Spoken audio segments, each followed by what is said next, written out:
दिल्ली खरोखरच gas chamber बनली आहे का, ज्यातून पंतप्रधानही वाचू शकले नाहीत? आज तुम्ही जो श्वास घेत आहात ती हवा किती विषारी आहे. नमस्कार. आज 15 डिसेंबर 2025 रोजी देशाची राजधानी एका गुदमरून टाकणाऱ्या वास्तवासह जागी झाली आहे. सिव्हिअर प्लस प्रदूषण आणि दाट धुक्याच्या दुहेरी संकटाने दिल्लीला पूर्णपणे ठप्प केले आहे. इंदिरा गांधी आंतरराष्ट्रीय विमानतळावर दृश्यमानता म्हणजे व्हिजिबिलिटी पूर्णपणे शून्यावर पोहोचली, ज्यामुळे मोठा गोंधळ उडाला.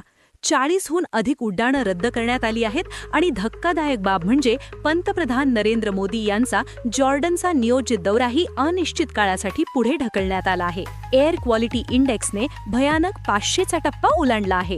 हा या बातम्यांच्या अहवालाचा 1 मिनिटाचा थोडक्यात सारांश आहे. सविस्तर अहवालासाठी हा अहवाल पुढे पाहत रहा. नवी दिल्लीतील स्थिती आज सकाळी सोमवार 15 डिसेंबर 2025 रोजी एका मोठ्या संकटात बदलली आहे.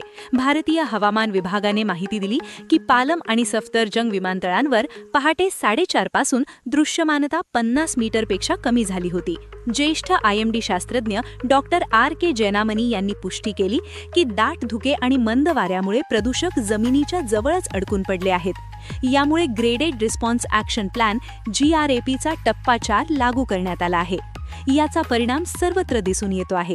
IGI विमानतळाच्या टर्मिनल 3 वर प्रवाशांची मोठी गर्दी आणि गोंधळ पाहायला मिळाला. एअरलाईन अधिकाऱ्यांनी 42 उड्डाणे रद्द केल्याची आणि 110हून अधिक उड्डाणे उशिराने सुरू असल्याची पुष्टी केली आहे. सर्वात मोठा परिणाम VVIP हालचालींवर झाला. पंतप्रधान मोदी सकाळी 8 वाजता जॉर्डनला द्विपक्षीय परिषदेसाठी रवाना होणार होते. त्यांचे विमान एअर इंडिया वन अजूनही जमिनीवरच आहे, ज्यामुळे राजनैतिक वेळापत्रक कोलमडले आहे. जमिनीवर दिल्ली पोलिसांनी ट्रॅफिक ॲडव्हायझरी जारी केली आहे, कारण कमी दृश्यमानतेमुळे यमुना एक्सप्रेसवेवर अनेक वाहने एकमेकांवर आदळल्याच्या घटना घडल्या आहेत. एम्स आणि सफदरजंग सारख्या रुग्णालयात गेल्या 24 तासात श्वास घेण्यास त्रास होणे आणि डोळ्यांची जळजळ या तक्रारी घेऊन येणाऱ्या रुग्णांची संख्येत 30% वाढ झाली आहे. पर्यावरण तज्ज्ञांनी इशारा दिला आहे की जोपर्यंत वाऱ्याचा वेग वाढत नाही तोपर्यंत हा एअरलॉक पुढील 48 तास कायम राहू शकतो.